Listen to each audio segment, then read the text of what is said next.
Hi, welcome to Curious Bricks. Today we're going to talk about Mastercard, ticker symbol MA, Q4 2020 earnings report.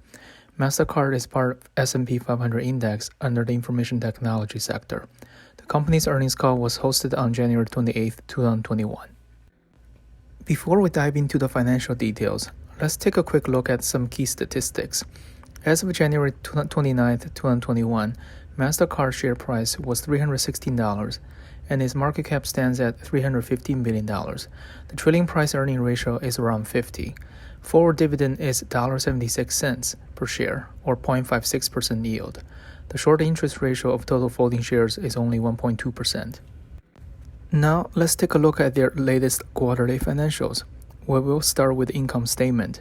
In Q4 2020, Mastercard reported total revenue of $4.1 billion, which is 7% lower than same quarter last year. The revenue decline is driven by a 40% decrease from cross-border revenue. The services revenue delivered another strong performance in this quarter. Total operating expenses had a 2% year-over-year increase, but excluding acquisitions and special charged items, it will be 3% reduction due to reduced travel expenses. In summary, Mastercard reported a total operating income of $2.1 billion, or 14% reduction from a year ago. Overall, Q4 result looks quite similar to Q3. Mastercard also published the gross dollar volume, or GDV, by payment type. Similar to last quarter, we are seeing the growth continues on debit, while credit remains weak. Now moving to the balance sheet. Little had changed since last quarter. Mastercard maintained its cash on hand at a total of roughly $10 billion, while long-term debt remains at around $12 billion. Overall, Mastercard's liquidity looks healthy. In this quarter, the management highlighted that Q4 retail spending was relatively steady, but travel declined slightly. U.S. retail was up 4%, excluding gas and auto, but travel, including lodging and restaurants, were down. European retail was down 1.9%, in part due to recent government lockdowns, and cross-border travel remained limited. For the first few weeks in January, switch volumes in the U.S. have been quite strong, in part due to the stimulus payments, but switch volumes in Europe slowed considerably due to increased lockdowns. The management also provided an update on the Finicity acquisition. The deal was closed in November 2020. Finicity is a leader in signing direct data access agreements with financial institutions and fintechs, and it could be used as a potential leverage to expand Mastercard's open banking capabilities in Europe in the near future. Mastercard expects 1-2% revenue contribution from Finicity in fiscal year 2021. Lastly, the management made a comment on the crypto programs. The company has been in discussions with several central governments on potential digital currency opportunities. On the private sector, Mastercard also owns WireX in the UK and Uphold in the US. During the Q&A session, one analyst asked a question on Mastercard's role in the potential CBDC opportunities.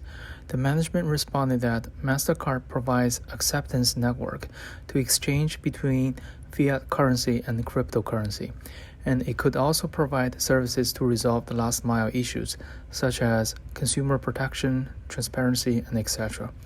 Mastercard's goal is to provide multi-rails for both public and private sectors to complete payment transactions. Some analysts were interested in knowing when cross-border volume would recover to pre-pandemic level and what categories could be the next big opportunities in this market. The management commented that non-inter-Europe showed a little bit of a recovery and several borders are still open. But the key category for this market is travel, which is still hard to predict. Regarding the future market, other than online retail and travel, B2B and supply chain remains largely untapped. There were about $110 trillion of global flows, and it could be a big opportunity for Mastercard. Now let's take a look at Mastercard's stock performance before and after the earnings call. Mastercard reported revenue of $4.1 billion, beat analyst expectation of $4.0 billion, and its adjusted EPS of $1.64 also beat consensus of $1.52. But the market didn't have a strong reaction after the earnings call. Lastly, here is the latest summary of analyst ratings of the company. As of February, there are 39 analysts covering Mastercard, and most of the analysts gave the rating of buy, but it appears a handful of analysts also upgraded Mastercard from buy to strong buy from January. If you are interested in knowing more about this company, I recommend you conduct further analysis of the company's public filings. Thank you for watching this video. If you like this video, please subscribe to our channel.